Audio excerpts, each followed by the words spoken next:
نموت ونحيا على عهدها حياة الكرام موت العظام، فإن شئنا أن نسير على نهج من استشهدوا وماتوا موت العظام فعلينا أن نسير على نهجهم. مستمعاتنا مستمعينا، أهلا وسهلا ومرحبا بكم في الحلقة الثانية من لونتروتيان. تتزامن هذه الحلقة مع شهر الجلاء، معركة انتصر فيها شعب، استشهد فيها جنود، وقادهم زعيم خالد اسمه لحبيب بورقيبة. البورقيبية والدولة الوطنية سيكون عنوان الحلقة اليوم، وضيفنا اليوم الأستاذ والكاتب ماجد برهومي. ايش نحوي لك ماجد؟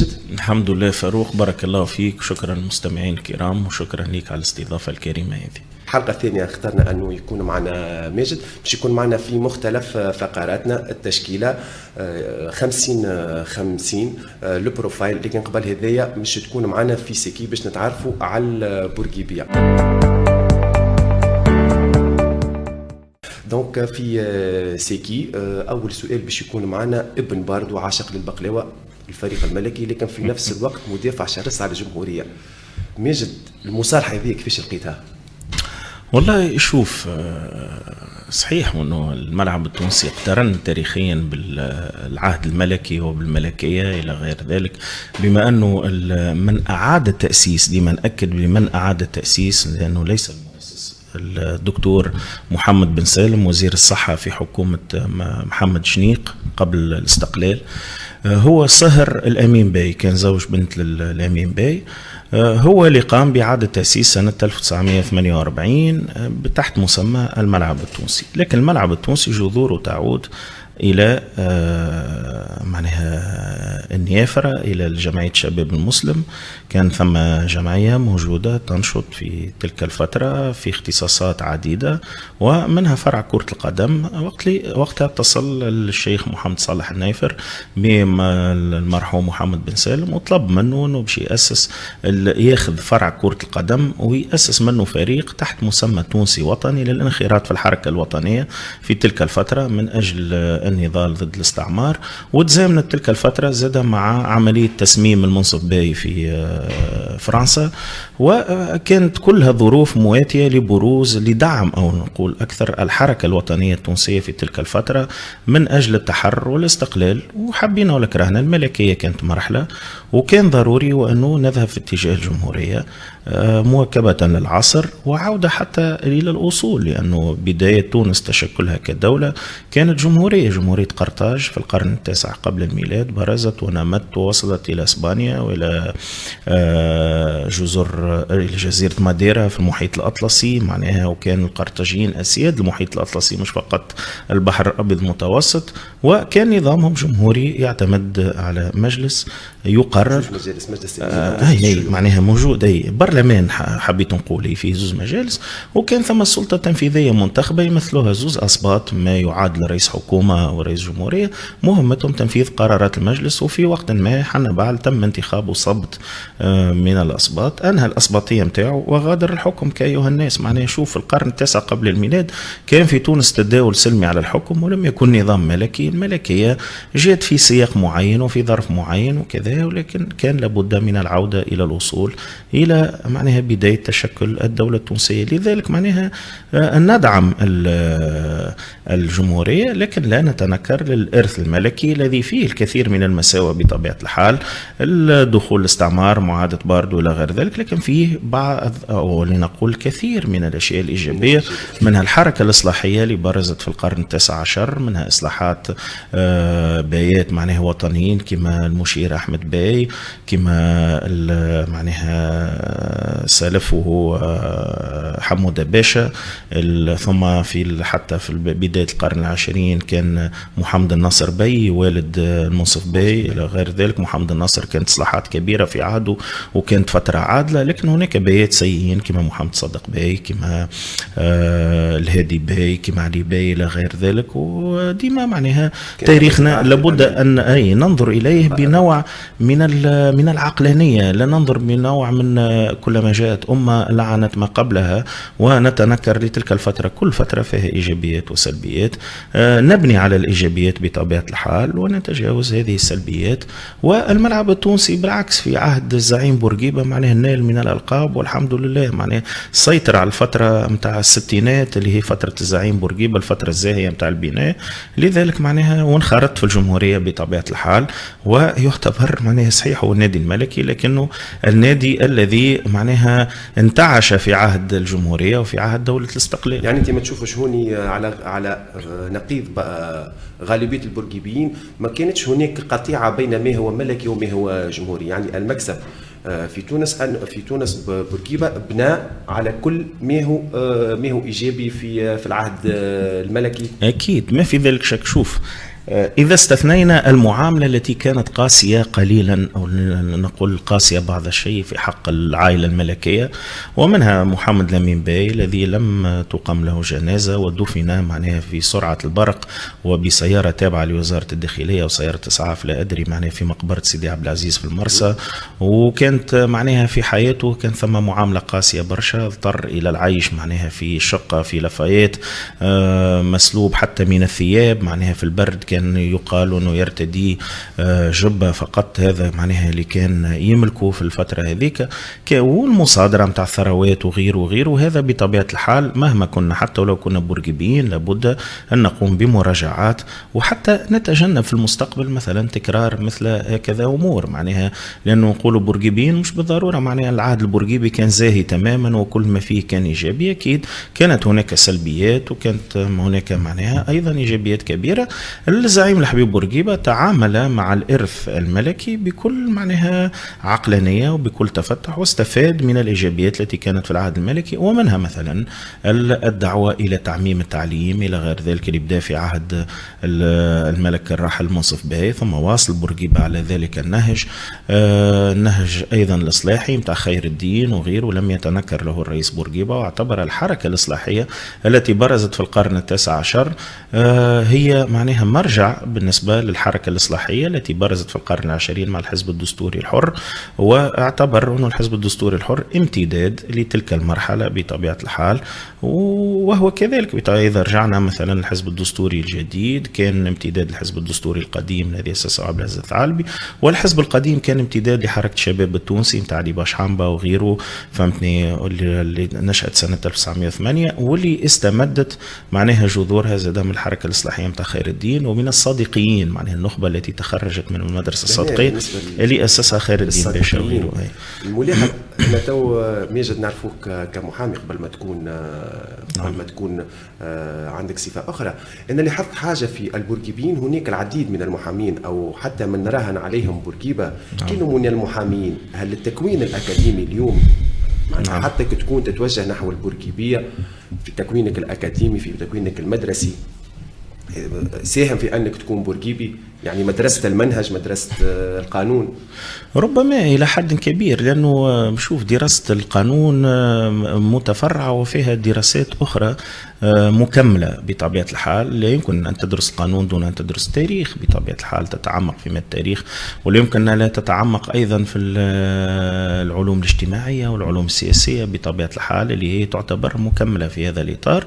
فتجد نفسك وأنت معناها تبحث في تاريخ الحركة الوطنية فيما حصل وما كان يجب أن يحصل، وما معناها تقف قدام إنجازات كبيرة. تنجم تقيم الشخص أو المرحلة التاريخية بوسائل عقلانية ومعقولة معناها، خلافا لما يقوم به معناها البعض من تيارات دينية وغيره كذا، أحكام مسبقة، هذا عميل وهذا كذا وهذا واحد. كان محامي كذلك، أي ما عرفش قلت لك أنا كان محامي بطبيعة، وكان أيضا كاتب صحفي، كان امتهن الصحافة بطبيعة الحال. ضم المهنتين اللي ممكن فيهم نقاش بورقيبة هل كان محامي أو صحفي، وربما الاثنين مع بعضهم، لأنه كان متاح لتو الجمع بالعكس ولا غير ممكن، ويتم محاربته سواء من نقابة الصحفيين أو من الهيئة الوطنية للمحامين. لكن في ذلك الزمن كان متاح للمحامي وأنه يكتب ويفكر ويعبر على آرائه وينظر إلى غير ذلك. فدراسة الحقوق معناها تقربك بالحق معناها من شخصية الرئيس الحبيب بورقيبة، من خلال كما قلت لك الأنساق المعرفية اللي مرتبطة بدراسة الحقوق، واللي تخلي الإنسان متسيس بطبعه معناها، وتخليه مطلع على التاريخ تونس وتاريخ فكرها السياسي وتاريخ حركتها الوطنية وتاريخ زعمائها بطبيعة الحال. تضطرك معناها حتى ولو تبحث مثلا في مسألة عقارية باش تخدم تيز دكتوراه أو ميموار متاع ماستير أو غيره تتعلق أو حتى بحث معناها في وسط سنة معناها يتعلق مثلا بمسألة عقارية تقول أنت بعيدة، فتجد نفسك تعود من جديد إلى مسألة الجلاء الزراعي لسنة 64 وغيره وما قام به الزعيم بورقيبة. مرة أخرى تلقى في طريقك القوانين المنظمة وتقارن بينها وبين القوانين التي كانت سائدة مثلا في العهد الملكي أو في فترة الاستعمار، فتجد بطبيعة الحال إنجازات وتجد نوع من الإصلاحات والريفورم الكبير اللي صار. فمعناها تدرك تقترب أيضا من شخصية الحبيب بورقيبة كيف كان يفكر في أي ميدان. لو تذهب حتى المادة الجزائية مسألة الحقوق والحريات وغيره سواء في الإيجابية والسلبية، تجد نفسك تدور في نهاية المطاف وتحوم حول هذه الشخصية المحورية التي نجحت بعد 3000 سنة من أنه تكون في مستوى قائد عظيم كما حنا بعل. لا أحد كان يتصور أنه ثم إنسان كتبته في بورقيبة الحاضر ما أعتقد أحد رموز كما حنا بعد كما هو حتى ثم مقالات كتبت ودراسات في الخارج يقال وأنه بعد حنا بعل مع امتداد تاريخ تونس لم تبرز شخصية معناها ملأت الدنيا وشغلت الناس كما حنا بعل سوى الزعيم الحبيب بورقيبة. معناها حتى حنا بعل رو اللغط اللي موجود تو على بورقيبة، ناس تنقد وناس تمدح وناس تحاول تشد العصام الوسط وغيره، وكان حتى حنا بعل نفس الشيء في فترته. هو كان ثم عنده برشا معارضين وناس تشوه فيه وناس كذا، وكان عنده مدافعين ومؤيدين وغيره، وتكتبت دراسات كبيرة حتى لو من الناس هذا الرومان اللي هم أعداء رقم واحد وكذا كتبوا فيه. ثم ناس مدحت، ثم ناس ذمت، ثم ناس انتقدت. حتى الدراسات العليا اللي قاعدة تقام في الغرب معناها في الولايات المتحدة، لأنه يحكي لي صديق أمريكي معناها درسني اللغة الإنجليزية في لاميديست في وقت ما، وأستاذ علوم سياسية في الولايات المتحدة، قال لي معناها هناك نقاش لدى النخبة السياسية في الولايات المتحدة الأمريكية حول شخصية حنا بعل. قال لي معناها عملية بحث من هي الشخصية الأكثر تأثير في العالم والأكثر عظمة. فقال لي تدريجيا معناها عملوا نوع من التصويت أو غيره، فوصلوا إلى شخصيتين الآن قادوا محل جدل اللي هما حنا بعل والإسكندر الأكبر، من هو الأعظم ومن هو الأكثر تأثير في الإنسانية وفي البشرية. وعلى سبيل المزح قال لي حقيقة كم كنت أتمنى لو أن قرطاج جاءت هي الأصل للولايات المتحدة الأمريكية، لأنه تشبه الولايات المتحدة الأمريكية تقريبا في كل شيء، وتبدو أن الولايات المتحدة الأمريكية هي مرحلة من مراحل تطور قرطاج في جميع الميادين، التعدد العرقي، الرغبة في الانفتاح والسيطرة وحتى نقولوا إمبريالية والقوة والهيمنة إلى غير ذلك. معناها الفكر تقريبا يشبه كثيرا الولايات المتحدة مع ما يسمى الدفاع على الحقوق والحريات والديمقراطية إلى غير ذلك. تو حكيت على بورقيبة قلنا بروز كصحافي، نعم، بروز كمحامي، لكن بروز كرجل حرب، واحنا في شهر الجلاء أكيد. يعني انت كتبت حتى على شخصيه بورقيبه، لكن هناك ديما يحكيوا بورقيبيين يعني بمفخره فقط، لكن ما يحكيوش على بورقيبه كيف كان محاربا كذلك وبرز كمناضل وعرف برج البوف وعرف اغتيالات. لهنا هل شخصيه الحربي في رجل الحرب في بورقيبه هل تراها معناها تتواصل مع الثلاثيه هذه؟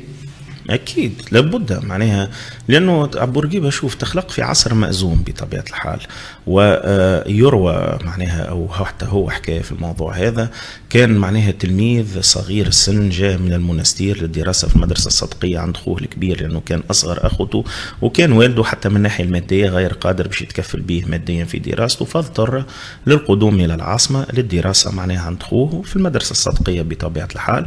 في يوم من الأيام هو ماشي المدرسة الصدقية يشوف في جمع من التونسيين غيروا الوجهة من القصبة، ماشيين سايرين على الأقدام، معناها جماهير كبيرة باتجاه ساحة باب سعدون، فسار مع الجموع ولم يذهب للدراسة. كانت يومها عملية الإعدام لمن قاد معركة جلاز المنوبي جرجار، قاموا بقطع رأسه بالمقصلة في ذلك اليوم. وكان بورقيبة شاهد على الواقع هذه وهو صغير السن، وشاف كيف معناها رأس فقال بورقيبة وأنه الواقع ذيك أثرت فيه برشا معناها وهو صغير، وأثرت حتى على رغبته في مقاومة الاستعمار وفي دحر الاستعمار من تونس إلى غير ذلك، وقعدت معناها ماثلة في ذهنه.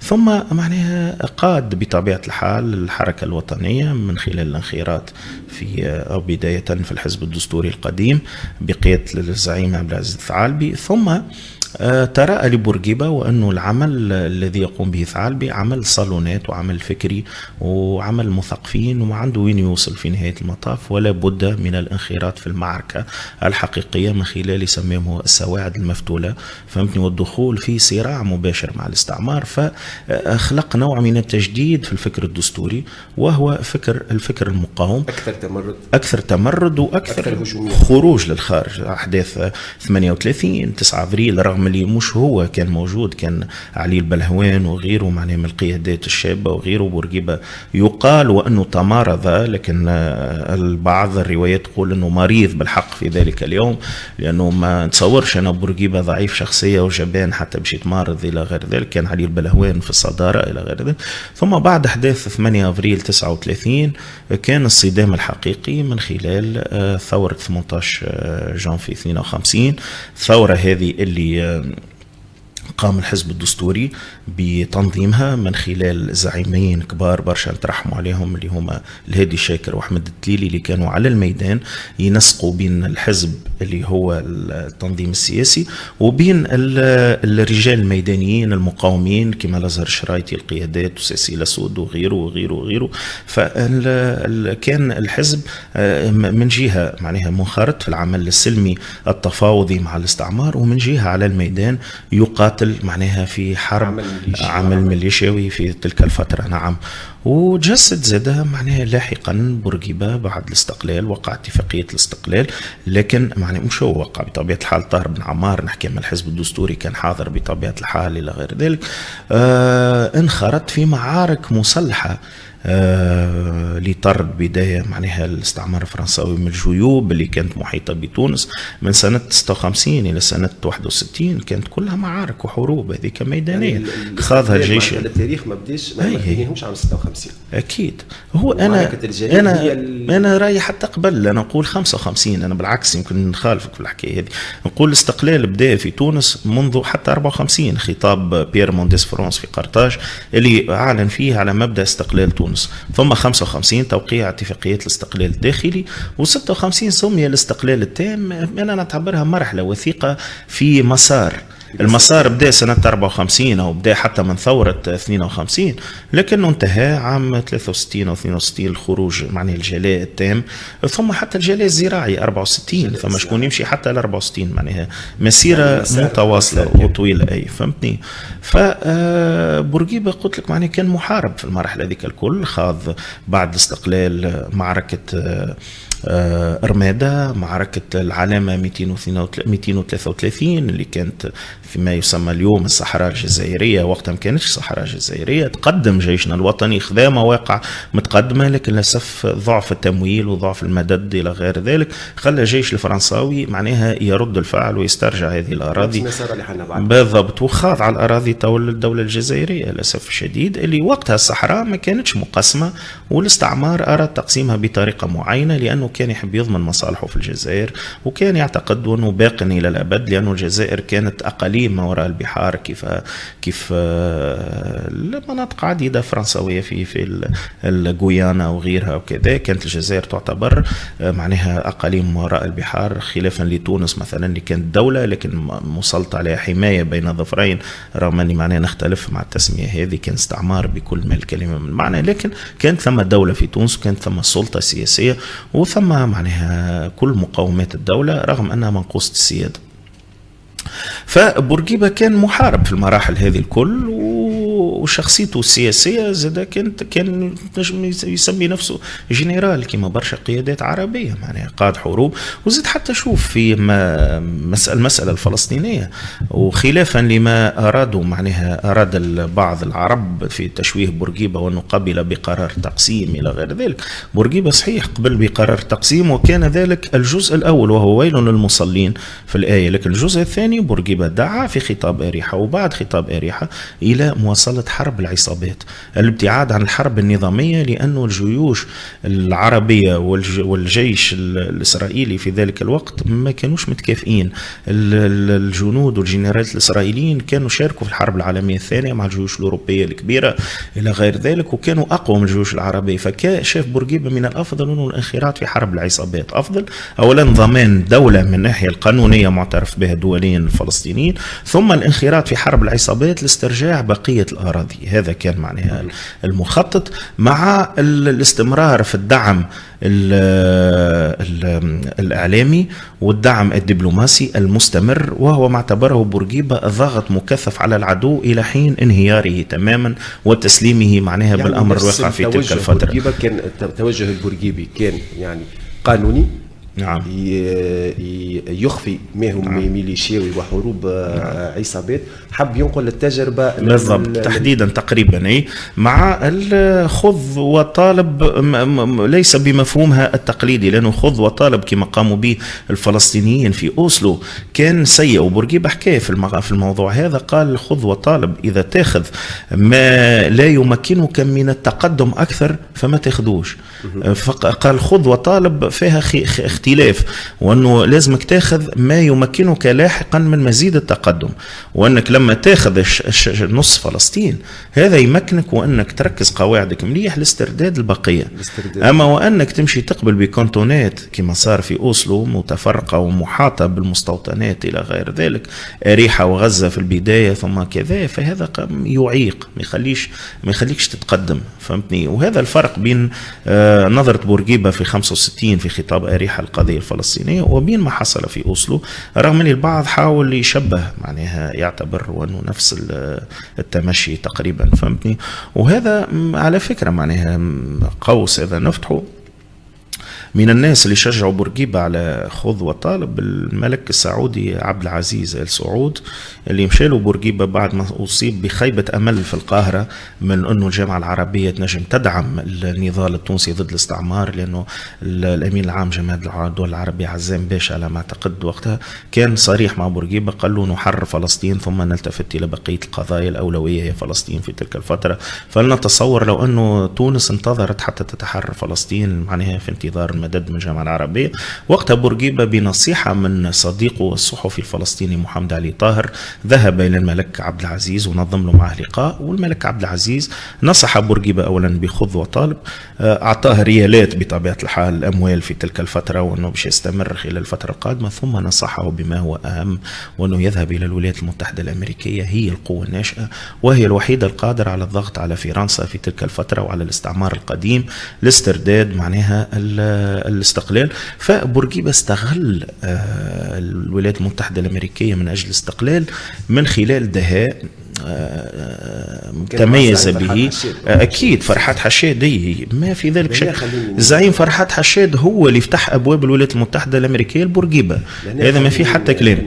لكن حبيت نقول لك سامحني بعد إذنك فاروق، تم استغلال الحرب الباردة كما يجب، أقنع بورقيبة الأمريكان وأنه إذا استمر الاستعمار القديم في شمال أفريقيا فإنه الدعاية السوفيتية باش تلقى طريقها، وستجدون في نهاية المطاف أوروبا محاصرة بالاتحاد السوفيتي، وعدوكم السوفيتي سيكون في المياه الدافئة على قاب قوسين أو أدنى من بلدان الاتحاد، بلدان أوروبا في تلك الفترة. هو لهنا نحكيو عن المجتمع المدني، كذلك دور المجتمع المدني لهنا، مش خليني نكون أعمق. البورقيبيين وقصة المجتمع المدني، قصة الاتحاد العام التونسي للشغل ما قبل وما 14 جانفي، هناك العديد البورقيبيين يعني مشيوا في تمشي جديد. أنت خليني معاك أنت ماجد، وين تشوف روحك في المجتمع المدني مع قبل ما بعد 14 جانفي، أم في موروث ما قبل 14 جانفي ما بين 56 اللي اعتبرته أنت امتداد للإرث الملكي اللي هو تونسي، أم فيما قبل 14 جانفي ولا 14 جانفي؟ شوف، هو 14 جانفي خلينا نكونوا متفقين، سواء معناها كان ثورة وإلا انتفاضة وإلا مؤامرة خارجية ولا هو زلزال حصل في تونس يقتضي المراجعات لكل التيارات السياسية وأن تراجع أنفسها، لأنه بما في ذلك الدساترة، معناها ما في ذلك شك. للأسف شديد تو اللي نشوفوا فيه الحزب البارز في الدساترة اللي هو الدستوري الحر وغيره ما قامش بالمراجعات اللازمة اللي يجب القيام بها، ومش قاعد يستفيد من فكر رئيس الحبيب بورقيبة ومن نهج الزعيم الحبيب بورقيبة. هناك أخطاء كبيرة تحصل معناها في هذا الإطار. ونعطيك مثال، مثلا الذهاب إلى الأمم المتحدة وغيره لتدويل ملف التونسي والشكوى برئيس الجمهورية. أنا نتصور كان جاب بورقيبة موجود ما يقومش بالشيء هذا، لأنه الدساترة أبعد ما يكونون عن تدويل معناها قضية بلادهم، وحريصين على استقلال تونس وعلى معناها فض مشاكلها في الإطار الداخلي ودون معناها إدخال أي طرف في الخارج. الدساترة يجب أن يقوموا بمراجعات أكيد ما في ذلك شك، لأنه المجتمع التونسي قبل 14 جانفي 2011 ماهوش المجتمع التونسي توا. ثم أطفال كانوا نهار 14 جانفي 2011 اليوم أصبحوا من فئة الشباب وناخبين وعندهم نظرة أخرى للمجتمع وعندهم رؤية أخرى وعندهم ما يعرفوش لا بن علي لا بورقيبة لا شنو صار مع حركة النهضة لا حركة إصلاحية لا حد شيء. هذا جيل جديد لديه معناها وسائل إعلام متطورة ياخذ منها في المعرفة، يستقيم معناها من مصادر أخرى. يلزمك تراعي الجانب هذا، يلزمك تحلوا مشاكله الاجتماعية بالأساس، تلقى له حلول في هذا الإطار. هذه نجم تكون البورقيبية الجديدة. بورقيبية هي مواكبة العصر، مواكبة المرحلة، الاستماع والإنصات إلى الشعب ماذا يريد في نهاية المطاف، وتتأقلم معها وتمشي معها دون التمسك بالقوالب القديمة اللي موجودة. وهذا اللي صار مثلا كما حكيت لك بورقيبة في 34 اكتشفوا أنه النهج متاع عبد العزيز الثعالبي متاع حركة الشباب التونسي لم يعد مجدي، فمشى كان فاعل، مشى لقصر هلال حيث بدأت تبرز برجوازية جديدة في قطاع النسيج إلى غير ذلك، فدعمته بالمال في الفترة هذيك، كان يلوج على المال فهمتني. ثم اكتشف في صراعه مع صالح بن يوسف وأنه التأثير الكبير للنقابات العمالية والصفاقس وقرقنا في الفترة هذيك، فذهب إلى صفاقس في مؤتمر صفاقس، والذي غير موازين القوى داخل الحزب الدستوري وكذا. كان عقلاني بورقيبة معناها يذهب إلى موازين القوى. تو موازين القوى تحب ولا تكره موجودة لدى هذا الشباب التونسي الناشئ الراغب في الإصلاح، الراغب في العيش الكريم، اللي قاعدين نشوفوا فيه للأسف الشديد يمشي ضحية معناها في البحار تلتهمه الأسماك إلى غير ذلك، نشوفوا فيه قاعد ينتحر قاعد كذا. إذا ما تنصتش للناس هذوما وتعدل برامجك كدستوري وطني على ساعة ولا المنجالة جديدة متاع الناس هذوما، تعدل منجالتك على مطالبهم هما، فمن الأفضل أن تندثر. أنا برأيي معناها المتواضع. الثانية 50 اللي باش نشوف فيها البورقيبية ما لها وما عليها. لهنا خلينا حكيت انت على بورقيبة في الأول الحديث أنه إما يجد أعداء أو ممجدين. القراءة البين التي تعطي ما لديه وما له، لماذا البورقيبيين ما مشيوش فيها؟ رغم أنه نشوفوا في بعض أنه من كان في السبعينات والبرسبكتيف والأحزاب يسارية اليوم أصبح يعطي الحق لبورقيبة. في نفس البورقيبيين اللي معناتها ما قبل 14 جانفي ما بعد 14 جانفي لا يوجد هناك من قال أنه بورقيبة أخطأ في شيء.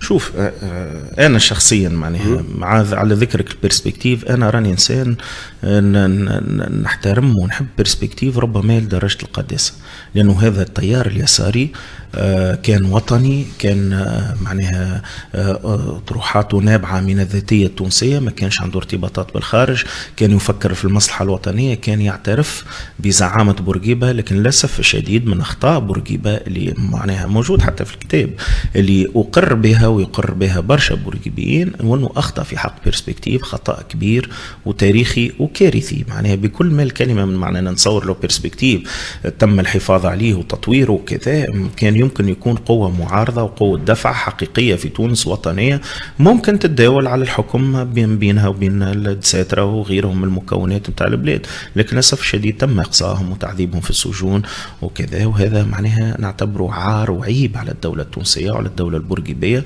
زعماء معناها أنا ما عرفت المرحوم الهاشمي ترودي عن قرب في جريدة المغرب، معناها أعتبره مانديلا، نيلسون مانديلا بكل ما الكلمة من معنى، رغم العذابات ورغم السجون ورغم التشريد اللي عانى منه. أي وكتب عليه بالإيجابي. هذا شو نقول لك، ما همش حاقدين، ما همش يحبوا تعويضات، ما يسعاوش للمتاجرة بعذاباتهم وبسجونهم، ما يحكيش. غيره هو مثلا جيلبير نقاش بقطع النظر، يمكن الحاجة الوحيدة اللي نعيب عليها جيلبير نقاش معناها ونرحم عليه بهذه المناسبة بقطع النظر على الديانة، لأنه الترحم على الشخص في حد ذاته ومع احترامنا ومحبتنا لديانته وكل إنسان مختلف معنا دينيا وثقافيا وكل شيء. معناها جيلبير نقاش يمكن الخطأ الوحيد متاعه هو ذهابه إلى هذه الحقيقة والكرامة تاع مسيان بن سدرين، اللي ما كانتش هي حقيقة وكرامة، كانت هيئة للانتقام ولتزوير التاريخ، وكانت أداة بيد حركة النهضة في تلك الفترة. لكن نقولوا نبنيه على حسن النية، وربما كان يعتقد وأنه فرصة ليقدم شهادة للتاريخ على ما حصل للبرسبكتيف. غيره هو كثر معناها بن جنات، نور الدين بن خضر، هذوما ناس وطنيين معناها، هذوما مصدر فخر لكل تونسي بأفكارهم بثقافتهم بمساهمتهم. ما استغرب كيف مثلا الجيل هذا تعرض للتعذيب، معناها هذا عيب.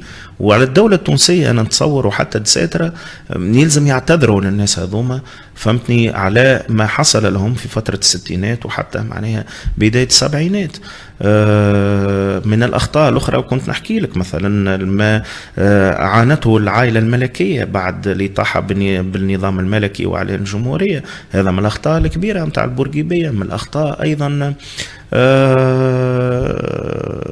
وأنه عدم الخروج المبكر معناها من السلطة اللي كان ينجم يجنب البلاد برشا مآسي وبرشا مشاكل معناها في فترة بداية الثمانينات خصوصا. عديدة هي معناها الأشياء. لكن عموما لو نقيموا شخص، أنا هذا معناها شرطه في الكتاب، قلت بورقيبة مشكلته أنه الناس بقيت تتعامل معه كملاك أو كرسول، معناها يجي يقول لك بورقيبة أخطأ أو كذا. لا، عندما ننظر إلى بورقيبة الإنسان سندرك وأنه بشر يحسن ويصيب، وتقييمه يتم معناها من خلال عملية وضع الحسنات والسيئات في ميزان كما يعمل الخالق أو باش يعمل معناها يوم القيامة، ونشوف وانا اللي يغلب الإيجابي أم السلبي. أما إذا باش تقول تقلب بورقيبة غلط وعمل كذا، طبيعي باش يغلط، بشر هو في نهاية المطاف إنسان. قالكش راني نبي هو أو ما نعرفش أنا ملاك من السماء معناه ما يلزموش يخطأ وما يلزموش كذا. عنده أخطاء كثيرة وعنده إيجابيات كثيرة بطبيعة الحال في هذا الإطار. نأخذ الإيجابي بطبيعة الحال. حتى في مسألة الصراع اليوسفي بورقيبة حكيته هذا، قلت في نهاية المطاف بورقيبة زعيم وطني تونسي، صالح بن يوسف زعيم وطني تونسي، أخطأوا الزوز ربما تعاركوا في فترة معينة، الطرف الأقوى هو اللي انتصر بطبيعة الحال، لكن في نهاية المطاف الزوز زعماء والزوز معناها نترحموا عليهم والزوز نستفيد من خبرتهم وتجاربهم، ونحاول أن نتجنب الأخطاء التي وقعا فيها يعني ولا نختلف. بين الملكية والجمهورية لقيت المصالحة بين اليوسفية والبورقيبية. في نهاية المطاف الكلهم وطنيين والكل معناها كانت غايتهم معناها مصلحة البلاد وتحرير البلاد من الاستعمار، لكن اختلفوا في الطريقة، فهمتني، كل واحد نضرب طريقته للمصلحة الوطنية.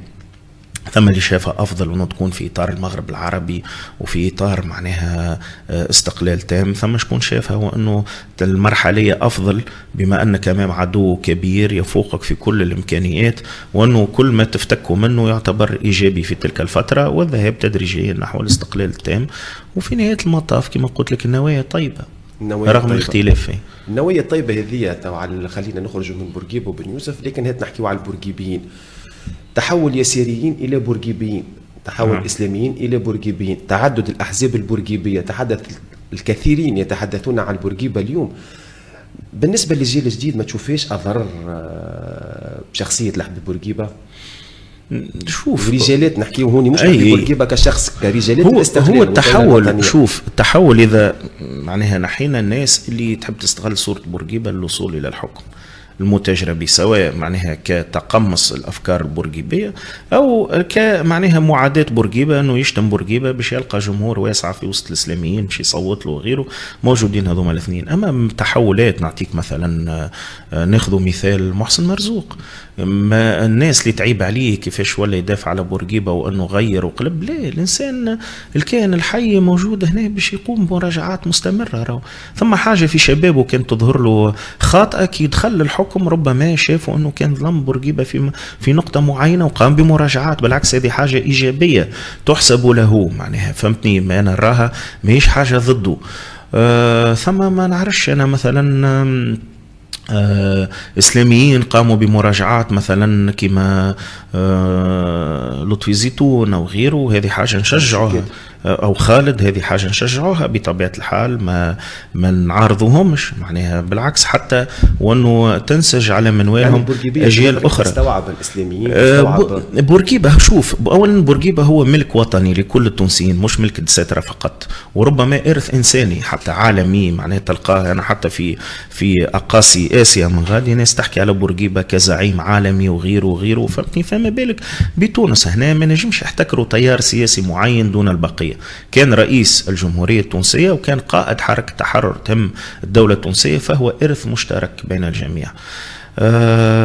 واعتقد انه من حق اي شخص وانه يتبنى فكره في نقاط معينه.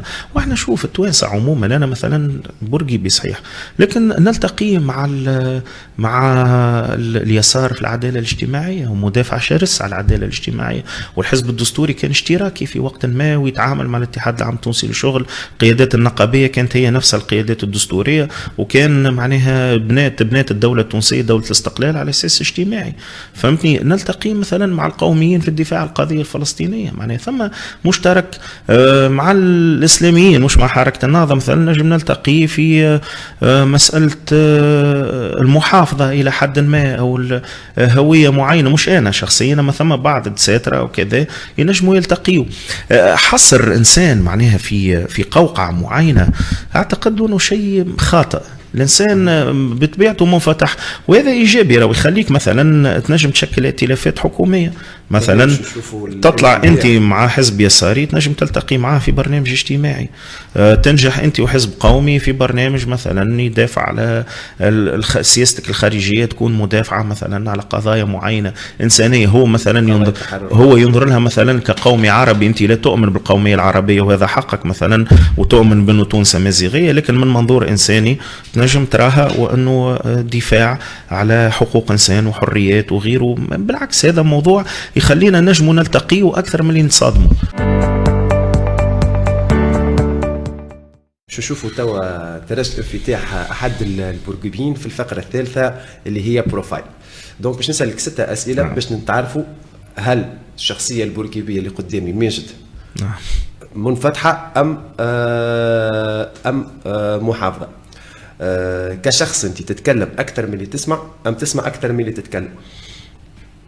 اعتقد انه نسمع اكثر من اللي نتكلم، ويمكن حتى مهنه المحاماه هي اللي تاثر على الشخصيه في هذا الاطار.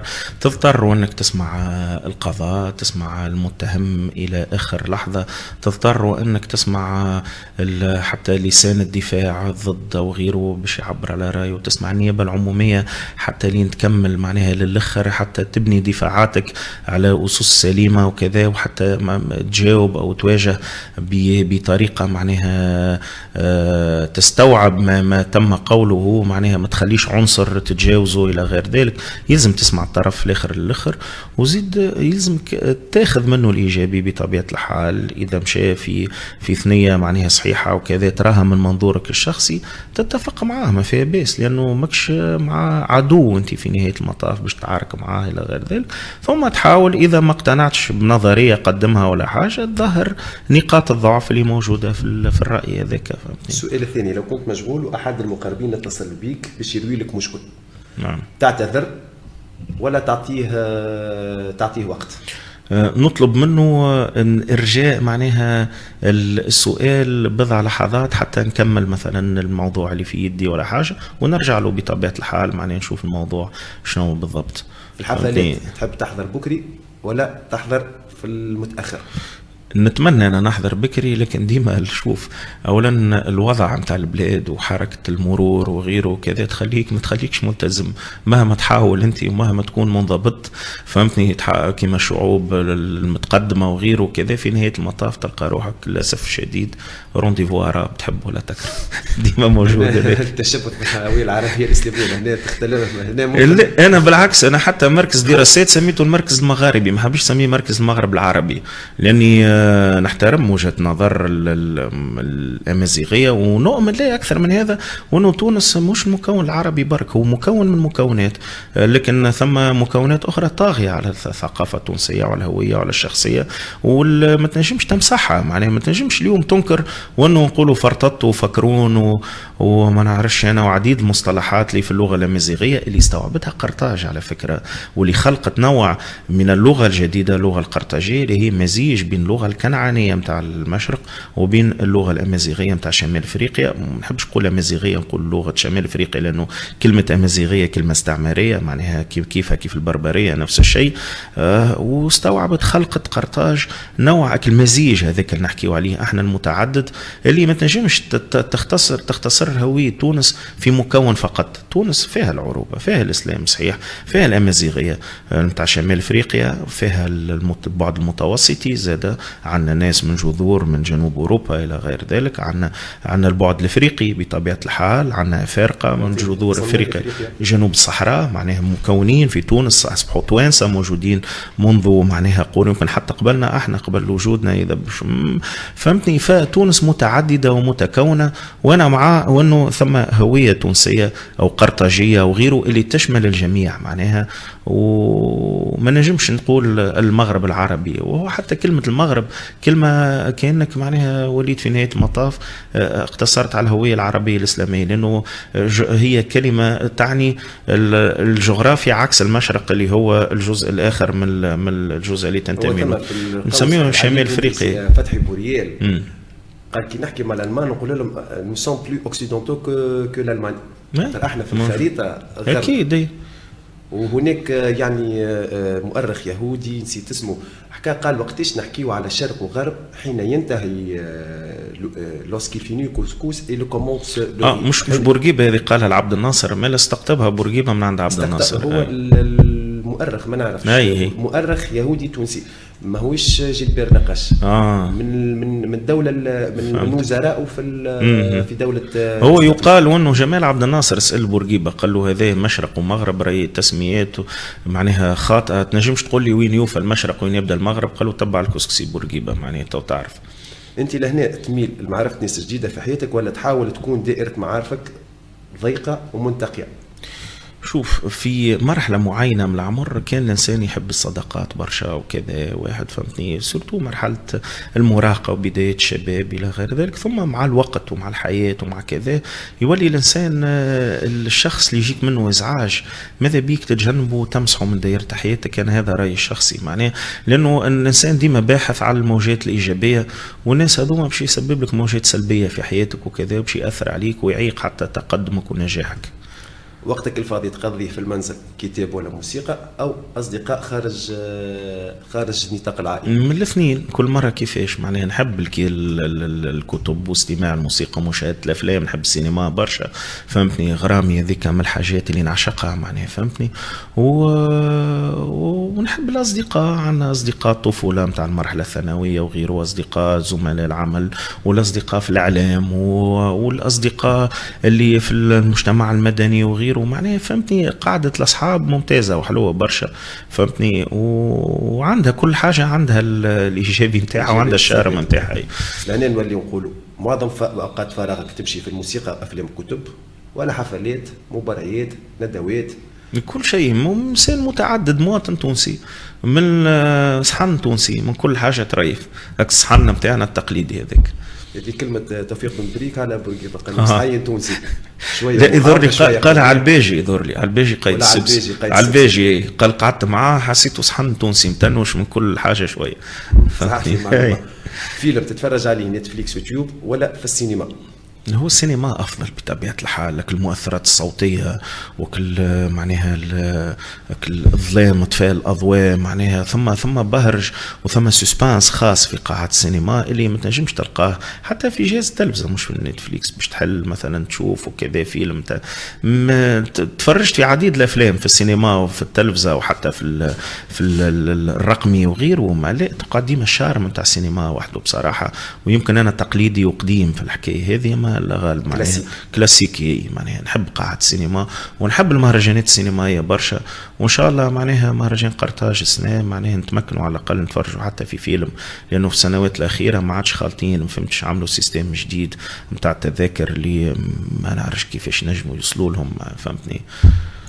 لهنا نستنتجوا أنك شخصية اكستروفير، أكثر انفتاح من الانغلاق، طاقة تستمدها من الذين من حولك توزعها كذلك على المحيطين بك. البقاء لوحدك مزعج، شخص تحب تعبر على مشاعرك وتقديم موقف متاعك أسهل من عدم التعبير عنه.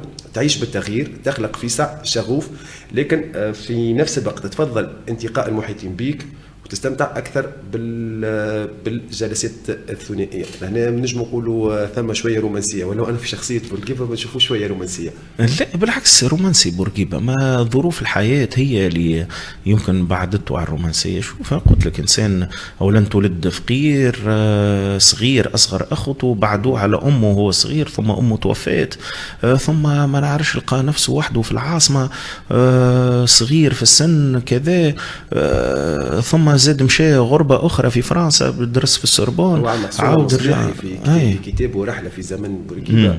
قال ممكن أنه تعلق معناتها مناصرة بورقيبة لحقوق النساء وهو رائد في يعني مش حتى في وطنيا، يعني نحكي حتى جغرافيا وفي إقليميا، لأنه كانت علاقته بالمرأة علاقة حرمان.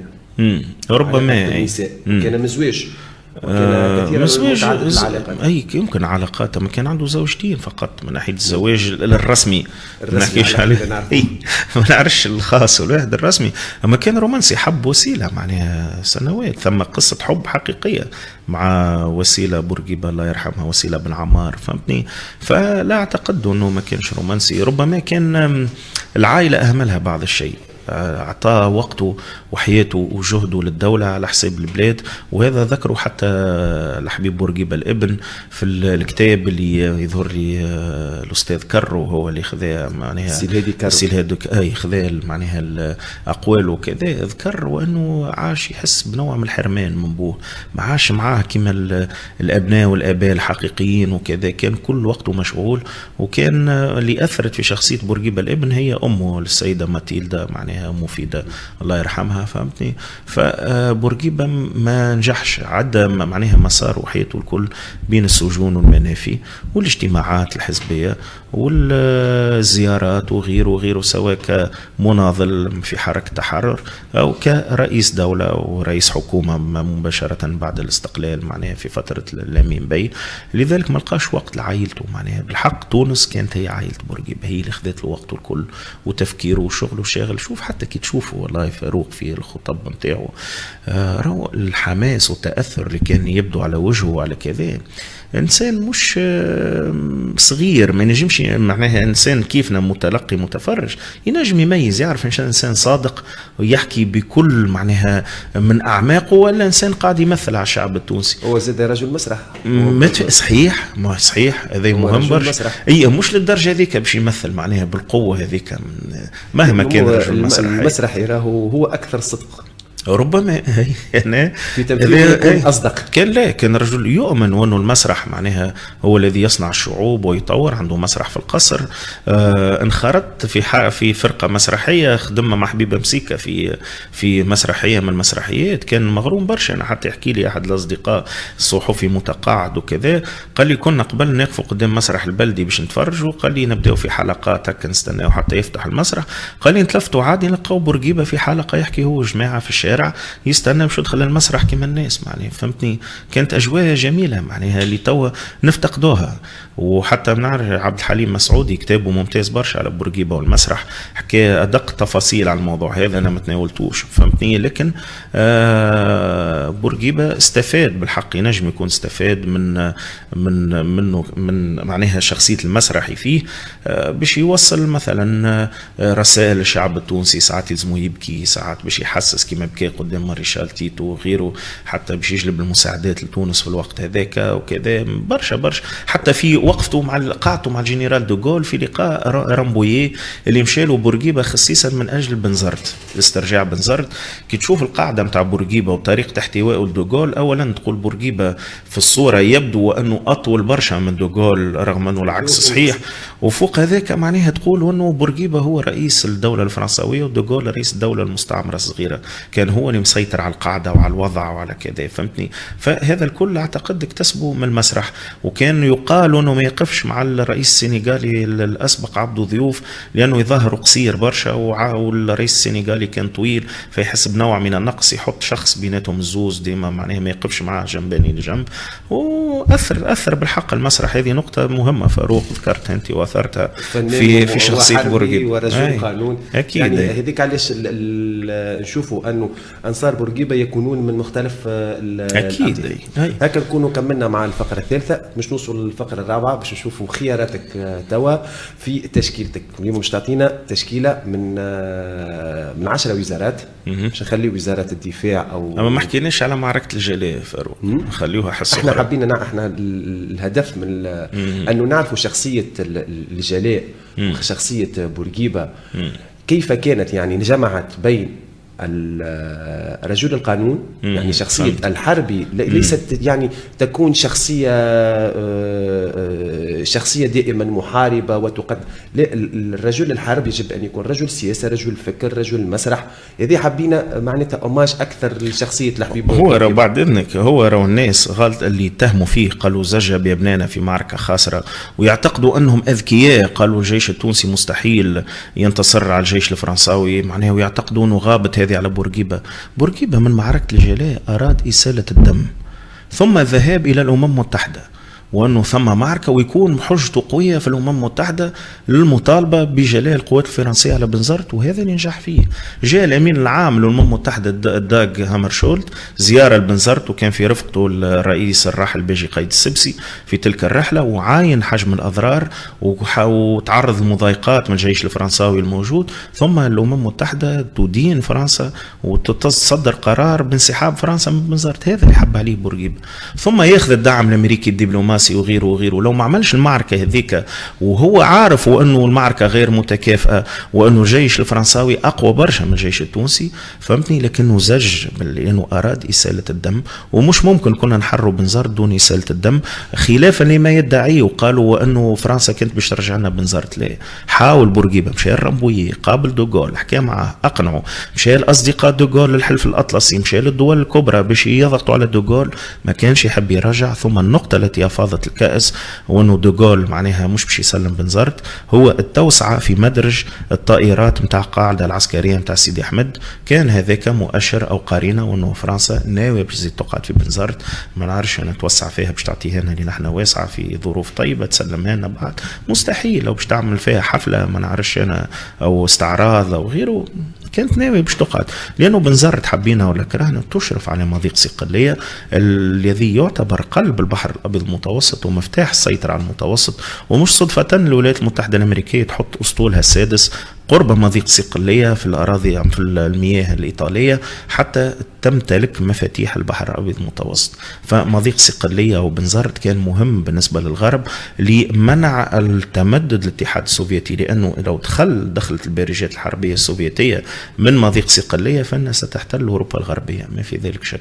فكان هذاك المعبر هو البوابة اللي كانت فرنسا تحب تحافظ عليها لدى الغرب حتى معناها تمنع تمدد الاتحاد السوفيتي. واليوم إلى اليوم مضيق صقلية هو معبر رئيسي للسفن التجارية والعسكرية والسياحية إلى غير ذلك، وهو نوع همزة الوصل بين غرب العالم وشرق العالم، بين أوروبا الغربية والمحيط الأطلسي وبين المحيط الهادي ودول شرق آسيا الصين واليابان إلى غير ذلك، عبر بطبيعة مضيق جبل طارق وقناة السويس ومضيق باب المندب. فمهم برشا المضيق هذا، فهمتني؟ لذلك معناه حتى بعد قرطاج سيطرت عليه وخاضت حروب كبيرة للسيطرة عليه، وأميلكار دافع إلى الرمق الأخير على الصقلية، فهمتني؟ قبل عودته لتونس لإخماد ثورة المرتزقة وقتها في الفترة هذيك.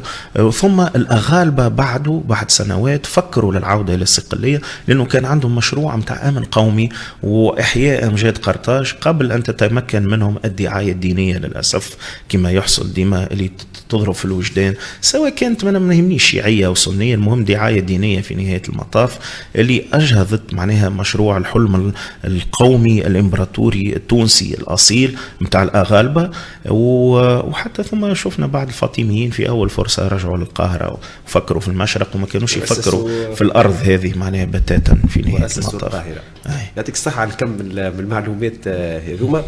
توا عبر الرحلة اللي مشيناها من قرطاج مشينا لأمريكا، عدنا إلى تونس وإلى الجالية وإلى المسرح. ممتاز الربط فاروق، يعطيك الصحة. مش تعطيني أنت توا تشكيلتك الحكومية لحكم تونس نعم.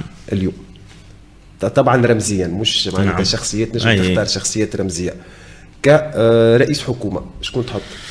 جمهورية ليه؟ ما تمسش رئاسة الجمهورية كيما تحب، كيما الدستور ما يحبش يمسها معناها. لا هذه احنا في الالتيرناتيف.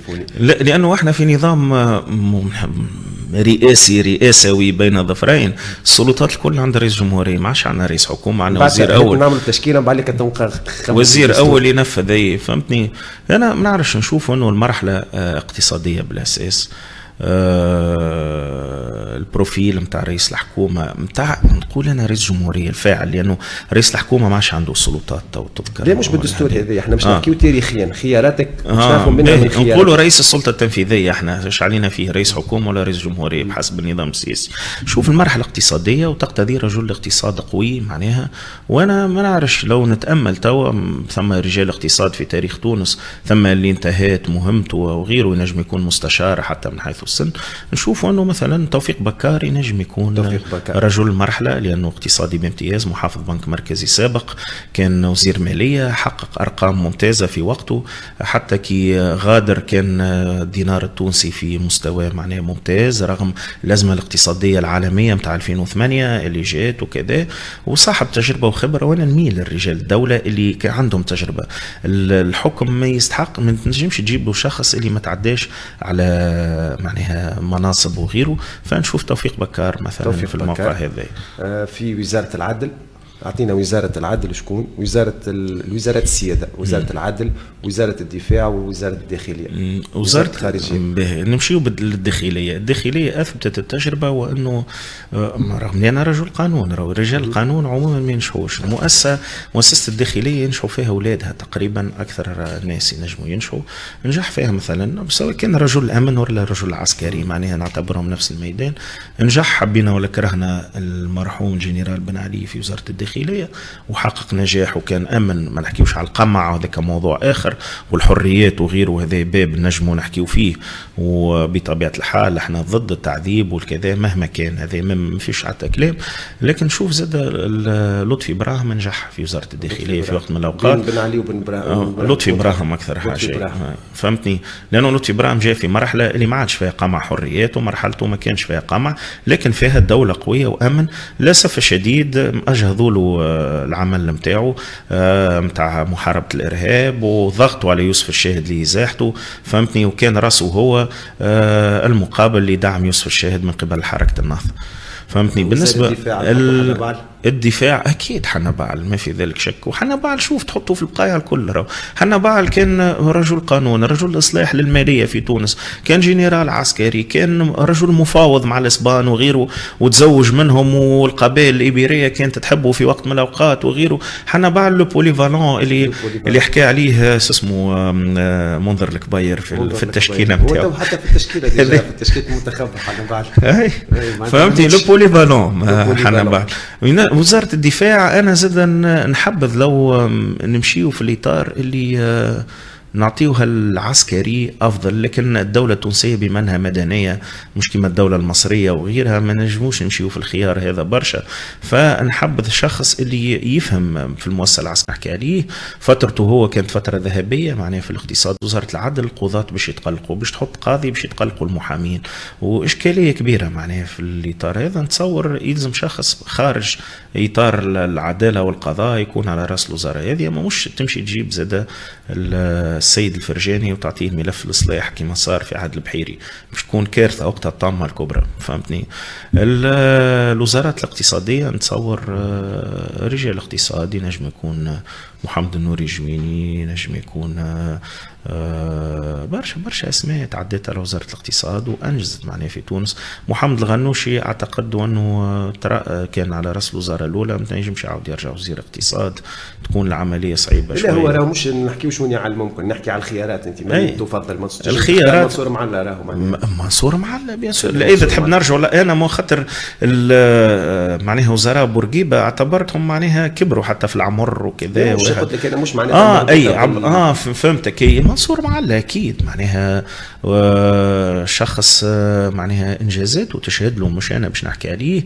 فترته هو كانت فتره ذهبيه معناها في الاقتصاد التونسي، معناها وزير كفا اقترن معناها فترته هو على ما اعتقد كانت نسبه النمو برقمين زاد الفتره ذيك وكذا. فمنصور معلة باستحقاق ما في ذلك. ثقافه بيان سور العظيم اللي ما كيفه حتى حد، او نقول زوز هما محمود المسعدي والشادلي القليبي معناها ما يتعاودوش الاثنين. فهمتني؟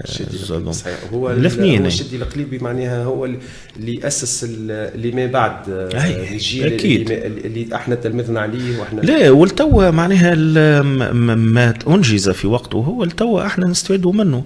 الدعم نتاع دور النشر وغيره كذا في الكتابه وفي الطباعه معناها من النادر في الدول الاخرى، وانه تنجم تكتب كتاب وانت ما عندكش فلوس. فهمتني؟ في تونس هذا موجود من مخلفات الفتره السابقه، مازالوا ما فقوش به معناها التو. الرياضه الموضوع الشائك والحساس. فهمتني؟ لا حرام عليك خويا، علاش؟ فهمتني؟ احنا على راس الجامعه التونسيه وحدها لكره القدم ومعاها شويه كره اليد شدنا الخراب في الرياضتين. فهمتني؟ فما بالك لو يكون معناها وزاره اشراف على كل الرياضات وكل الجامعات، اكيد ستعم الكارثه. معناها هذا رايي انا مسؤول عليه، كان تحب معناها تعديها وما تعديش، حتى كان تعدى انا مسؤول عليه. معناها وزاره الشباب والرياضه اعتقد انه لازمها شخص شوف رياضي، لكن ما يكفيش رياضي، لازم يكون مثقف، لانه ما فيهاش كان الرياضه برك، فيها الشباب والطفوله والامور هذيك الكل. ينجم يكون رياضي صاحب شهاده علميه كما عنا برشا معناها امثله. عنا مثلا ولو اني معناها نختلف معاه في مساله الاربعه الكبار وغيره، رؤوف النجار تعدى بمراحل انه انسان مثقف ورياضي يوم ميم طون، ثم مثلا الهاشمي الوحشي، ثم زياده المساني، ثم دونك يلزم شخص صاحب شهاده علميه ولاعب قديم توفر فيه معناها حاجتين في نفس الوقت. فهمتني؟ هكا نكونوا وصلنا لنهاية حصتنا. بارك الله فيك ماجد على الحضور. نشكروا خونا مهدي المالكي على الإخراج. الحلقة اليوم كانت مع المرقيبية ما لها وما عليها. تنجموا تتابعونا في الموقع إذاعة الوعي والمواطنة R2C. نستناو تفاعلاتكم وتعليقاتكم. تصبح على خير.